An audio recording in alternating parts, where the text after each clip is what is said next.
Dear viewers, welcome to my channel. এই মুহূর্তের সবথেকে বড় খবর যে West Bengal board of primary এডুকেশনের তরফ থেকে স্টেট কাউন্সিলিংয়ের জন্য নোটিশ দিয়েছে। অনেক দিন ধরেই তোমরা জিজ্ঞাসা করছিলে, মেসেজ করছিলে, ফোন করছিলে যে স্টেট কাউন্সিলিং কবে হবে।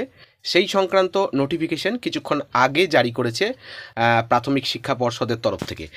তোমরা এখানে দেখতে পাচ্ছ যে আজকের ডেটে এখানে নোটিশটা জারি করা হয়েছে 16/2/2024 তরফ থেকে। আমি এখানে পুরো নোটিশটা বাংলায় তোমাদের সাথে আলোচনা করব, কাদের কবে কোনখানে তোমাদের স্টেট কাউন্সিলিং হতে চলেছে এবং সাথে কি কি নিয়ে যেতে হবে, কীভাবে কাউন্সিলিংটা হবে ইত্যাদি বিষয়ে। তো প্রথমেই দেখো যে আজকে 183 West Bengal board of primary education 2024 এই মেমো নাম্বারে নোটিশটা ইস্যু হয়েছে এবং এখানে বলা হচ্ছে কি যে pertaining to counselling of empanel candidates of state wide merit list medium wise and category wise who have not been empanelled in the relevant district wise panel medium wise and category wise. অর্থাৎ এখানে যে state wide যে merit লিস্টটা medium এবং category wise publish করা হয়েছে, কাদের যারা যে জেলার জন্য অ্যাপ্লাই করেছিলেন সেখানে have not been empanelled in the relevant district wise medium wise category wise প্যানেলে। অর্থাৎ তোমরা যারা নিজের জেলাতে অ্যাপ্লাই করেছিলে সেখানে নিজের জেলাতে মিডিয়াম এবং ক্যাটাগরি ওয়াইজ তোমরা স্থান পাওনি, তাদের জন্য এই স্টেট কাউন্সিলিংটা হতে চলেছে। এখানে একটা রেফারেন্স নাম্বার দেওয়া হয়েছে, দুটো নোটিফিকেশন নাম্বার এবং তার ডেট দেওয়া হয়েছে। এবং 1 নম্বরে কি বলা হচ্ছে দেখো, 1 নম্বরে যেটা বলা হচ্ছে, this pertains to the 2022 recruitment process. অর্থাৎ এটা 2022 রিক্রুটমেন্ট প্রসেস সম্পর্কিত বা এই সংক্রান্ত, এর অন্য কারোর বিষয়ে এটার নয়। 2 নম্বরে কি বলা হচ্ছে যে the West Bengal board of primary education hereby notifies and inform all concerned that the state level counseling of candidates under statewide merit list published by notification number eto dated eto who have not been empaneled in the relevant district wise panel। যেটা আগেই বললাম যে এই প্যানেলটা কাদের জন্য, হু have not been empanelled in the relevant, অর্থাৎ নিজের জেলাতে যারা অ্যাপ্লাই করেছিলেন তারা পাওনি, কি বেসিসে পাওনি, নিজের মিডিয়াম এবং ক্যাটাগরি ওয়াইজে পাওনি, তাদের স্টেট লেভেল কাউন্সিলিং হতে চলেছে। কোথায় হবে? Will be held at the office of the West Bengal board of primary education at Acharya Prafullachandra Bhavan, অর্থাৎ এপিসি ভবনে হবে, যার ঠিকানা DK 7/1 বিধাননগর সেক্টর 2 কলকাতা 7,91,000। অর্থাৎ এপিসি ভবনে তোমাদের ফিজিক্যালি কাউন্সিলিংটা হবে। গত 2021 রিক্রুটমেন্ট প্রক্রিয়ায় 16,500 যে শিক্ষক শিক্ষিকা নিয়োগ করা হয়েছিল সেখানে কিন্তু অনলাইন এটা হয়েছিল এবং সেখানে 10টা ডিস্ট্রিক্ট চুজ করতে দেওয়া হয়েছিল এবং ক্যান্ডিডেটরা 1 2 3 4 করে 10 অবধি নিজের চয়েস করেছিল। তোমাদের ক্ষেত্রে কিন্তু সেটা হচ্ছে না, তোমাদের কিন্তু অফলাইন মোডে অর্থাৎ ফিজিক্যালি তোমাদের এপিসি ভবনে উপস্থিত থাকতে হবে, যার ঠিকানাটা দেওয়া হয়েছে। এ সম্পর্কিত একটা কথা বলে দিই, তোমরা এই পিডিএফটা আমার ডেসক্রিপশন বক্সে দেওয়া যে হোয়াটসঅ্যাপ গ্রুপ, সেই গ্রুপে পেয়ে যাবে। তো চিন্তার কিছু নেই, পজ করে স্ক্রিনশট নেওয়ার প্রয়োজন নেই, সেখানে ছবি রেজলিউশন কমে যেতে পারে। তোমরা গোটা পিডিএফটাই ডেসক্রিপশন দেওয়া যে হোয়াটসঅ্যাপ গ্রুপ, সেই গ্রুপটাতে পেয়ে যাবে। এবং গ্রুপটা হচ্ছে তোমরা যারা নবনিযুক্ত 11,765 রেসপেক্টে যারা নতুন শিক্ষক শিক্ষিকা হলে বা হতে চলেছে আগামী দিনে, পুরোপুরি তাদের জন্য, তাদের বিভিন্ন চাকরিগত সমস্যা, বিভিন্ন গভর্নমেন্ট অর্ডার, রুলস, ছুটি ছাটা ইত্যাদি বিষয়ে আলোচনা করার জন্য। এরপরে কি বলা হচ্ছে দেখো 3 নম্বরে, such counselling will be held in line with the position of the candidate in the state wide merit list. অর্থাৎ ক্যান্ডিডেটদের যেমন পজিশন সেখানে রয়েছে, র্যাঙ্কিং যেমন রয়েছে, সেই অনুযায়ী হবে। Candidates who will not be called for this phase of counselling are requested to wait until further notification by the board in this regard. এই জায়গাটা খুব গুরুত্বপূর্ণ। অর্থাৎ এক্ষেত্রে আমি যেটা বলে রাখছি যে এই 3 নম্বরের যে পয়েন্টটা, এই 3 নম্বরের পয়েন্টের কোন জায়গাটাতে খুব গুরুত্বপূর্ণ দেখো, 3 নম্বর জায়গার এই জায়গাটা খুব গুরুত্বপূর্ণ। এই যে এই জায়গাটা খুব গুরুত্বপূর্ণ, আরেকবার একটু দেখানোর চেষ্টা করি যে candidates who will not B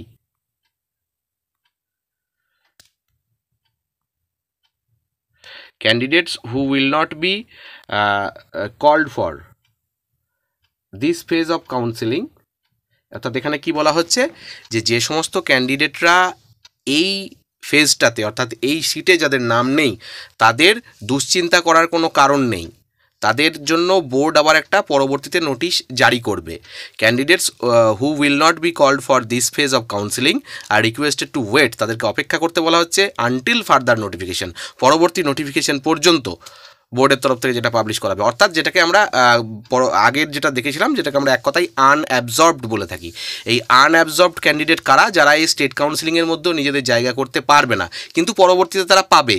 অবশ্য এটাতে একটা কথাই বলতে পারি, যেটা খুব ভালো দিক, বিড়ালের ভাগ্যে শিখে ছেড়ার মতো।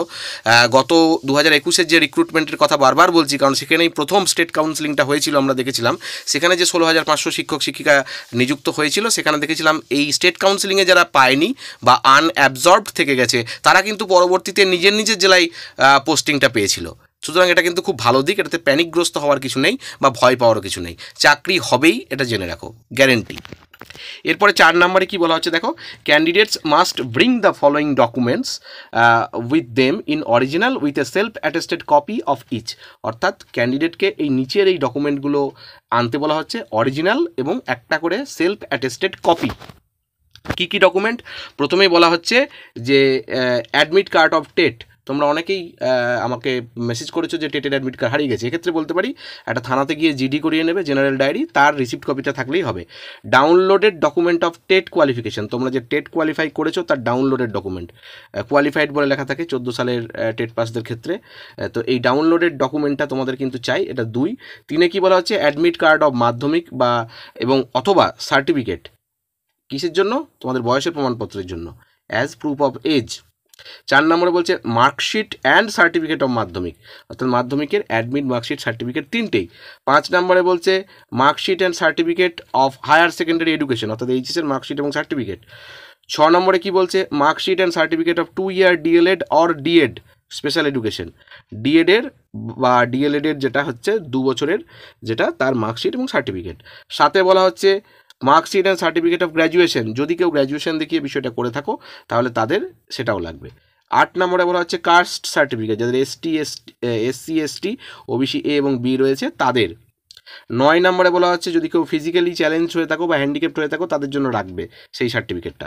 10-এ বলা হচ্ছে first engagement letter issued by the competent government authority in case of a para teacher where applicable, যদি কেউ প্যারা টিচারে পেয়ে থাকো, প্যারা টিচার কোটাতে নয় কিন্তু, অনেকে অন্যান্য কোটা থেকে প্যারা টিচারে সিলেক্ট হয়েছো, যদি কেউ প্যারা টিচার আছো, তারা প্যারা টিচারে পেয়েছো, তাদের জন্য, প্যারা টিচারদের জন্য, যারা প্যারা টিচার সত্যি করেই, তাদের কিন্তু সেইটা এনগেজমেন্ট লেটারটা লাগবে।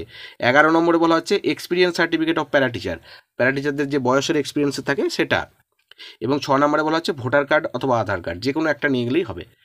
এরপরে 5 নম্বর পয়েন্টে কি বলা হচ্ছে, the list of candidates with their respective schedule is appended with this notification. তো যাই হোক, এরপর আমরা পুরো নোটিফিকেশনটা দেখে নেবো। এখানে কি বলা হচ্ছে, এখানে প্রথমেই দেখতে পাচ্ছ যে জায়গাগুলো আমি বলে দেবো। প্রথমেই দেখতে পাচ্ছ যে এটা প্যারা টিচারদের লিস্ট, বাংলা মিডিয়ামের জন্য। এখানে নাম, রোল নাম্বার দেওয়া আছে, এদের ডেটটা কবে, এদের ডেট হচ্ছে 21শে ফেব্রুয়ারি 2024, এটা প্যারা টিচারদের জন্য। এরপরে আমরা দেখে নেব কাদের, এরপরে আমরা দেখতে পাচ্ছি বাংলা মিডিয়াম নন এক্সেমটেড, এই নন এক্সেমটেড ক্যাটাগরিদের জন্য রয়েছে, এদের কবে, এদেরও 21শে ফেব্রুয়ারি 2024 তারিখে। এগুলো আমরা দেখতে পাচ্ছি নন এক্সেমটেড ক্যাটাগরি, এবং আমরা এপাশে ডেটটা দেখতে পাচ্ছি 21শে ফেব্রুয়ারি 2024। এরপরেও আমরা দেখতে পাচ্ছি 21শে ফেব্রুয়ারি 2024 নন এক্সেমটেড। এরপরে চলে যাচ্ছি, দেখো নন এক্সেমটেড 22 তারিখ থেকে, অর্থাৎ 21 তারিখ থেকে তোমাদের স্টেট কাউন্সিলিং এপিসি ভবনে শুরু হচ্ছে, এবং 22 তারিখেও যেটা হচ্ছে এটাও কাদের, এটাও কিন্তু নন এক্সেমটেডদের জন্য।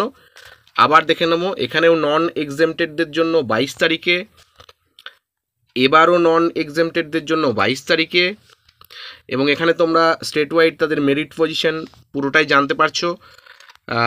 22 তারিখে নন এক্সেমটেড এখনও চলছে, এবং সিরিয়াল নাম্বারটাও তোমরা বাঁ দিকে পেয়ে যাচ্ছ। মোট 150 জন নন এক্সেমটেড ক্যাটাগরির কিন্তু 22 তারিখে কাউন্সিলিং হচ্ছে এপিসি ভবনে। এখানে তোমরা সংখ্যাটা পেয়ে যাচ্ছ 150 নন এক্সেমটেড, এবং এই যে 22 তারিখে হচ্ছে। এরপরে আমরা চলে যাব 23 তারিখ, 22 তারিখে এখনও নন এক্সেমটেডদের কাউন্সিলিং চলছে। এরপরে আমরা চলে যাব 22 তারিখের পরবর্তী ডেট, যে সেখানে আমরা দেখে নেব কবে কাউন্সিলিং হচ্ছে। মোট এখানেও 150 জনের। এরপরে 23 23 তারিখে যে কাউন্সেলিংটা হচ্ছে দেখো 23 তারিখে এখানেও কিন্তু নন এক্সেমটেডদের জন্য, এবং তোমরা এখানে কোন মিডিয়াম, কি নাম, কোন কাস্ট, জেন্ডার কি সবটাই দেখে নিতে পারবে, স্টেট ওয়াইড মেরিট পজিশন সবটাই দেখে নিতে পারবে। নেক্সট আমরা চলে যাব 23 তারিখের পরে